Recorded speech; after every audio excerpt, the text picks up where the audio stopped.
let's talk about hardware supply chain security. Look, I know that topic may not make you the life of the party this holiday season, or if it does, please invite me to that party. That sounds like it's going to be a great time. Uh, but this is an important topic. And I was really prompted to record this commentary based on some really interesting research that a Slovenian security researcher published. And I'll post the link in the comments.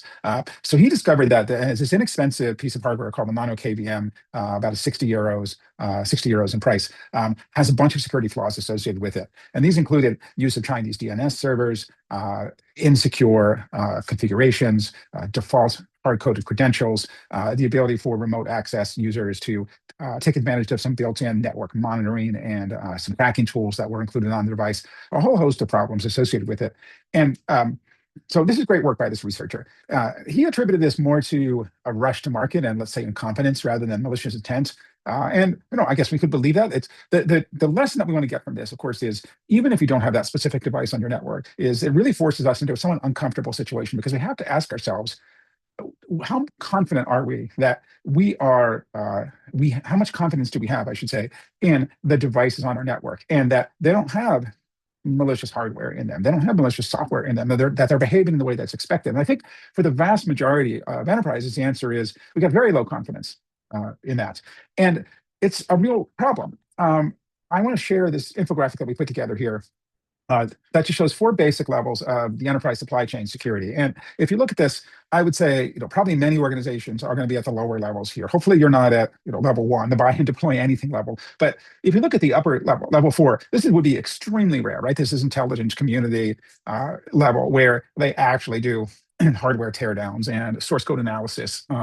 have oversight of vendors, et cetera. Most enterprises, I would say most more mature enterprises, would be here at level two. They probably have maybe even, probably level two, a few elements of level three. Approved vendor programs, spot checks on the vendors through questionnaires, validation maybe of security configurations, maybe some vulnerability scanning, black box, external type of thing. Higher maturity organizations might do some source code analysis. That's probably pretty infrequent. Probably have a more formal supply chain risk management program, attestation of elements of compliance verification by their vendors, et cetera. So this general guide here, and this infographic corpus is available for download, is I think a general good guideline for you to look at what are the elements of level two or level three that make sense for your organization to put in place, and balancing out the fact that your enterprise has a mission, has a business, you have business goals to meet, and you don't have, in many cases, the requirement or the luxury or the necessity to have such as strict security requirements around software supply chain or hardware supply chain as shown here at level four. I think the takeaway here to understand this is that while most of us don't have the team or the skills or the bandwidth or the need to do this type of teardown that the security researcher did, there, of course, are reasonable measures that we can take that balance out the risk and the effort. Procuring our hardware from only reputable vendors, maintaining an allowed vendor list, and enforcing that.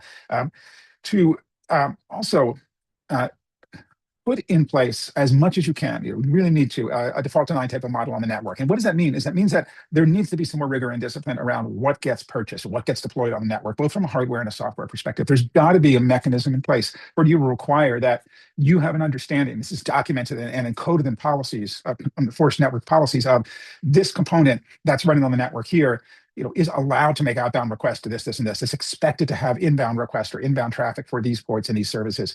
That's got to be a requirement that you begin to impose on your resource owners, IT systems, IT owners, et cetera. If you don't have that, you're going to be in a difficult situation because it's going to be almost impossible for you to determine what's going on in the network and whether it's allowed or disallowed, whether it's anomalous or malicious. Compare that to if you know exactly what's expected from a given device or system on the networks in terms of network communication, and it deviates from that, that's going to be a very clear signal that either A, you didn't have the right picture and it needs to be investigated and updated because it's allowed, or it's unexpected, it's potentially malicious, it needs to be both blocked by default and investigated on that. So the world where you have a clear picture, where you enforce the requirements of, nope, you're not getting this device on a network. It's not getting the network address. It's not able to communicate until we have a clear list of what network communications patterns, traffic, and transaction flows are allowed and are disallowed. That's a much better place to be. And that's really, I think, where most information security teams definitely have the skills. And you have to view that as a core part of your mission. You have to feel empowered to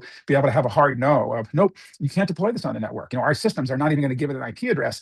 until it gets on an approved list, until we have a clear list of what it's allowed to communicate with, and by default deny, it won't be allowed to communicate with anyone else. So that's a message for the day. If you're interested, take a look at the security research that was published. Really interesting article, not too and not highly technical. And then think about, for other systems in your environment, what elements of this infographic, this supply chain security levels are appropriate for your organization. And please think about how you can start to enforce better default deny access on the network, and to really require that all mechanisms, all devices have a clearly documented description of allowed and expected traffic in and out before they get deployed. So you can enforce that and you can detect anomalies. Thank you. Stay safe and have a good day.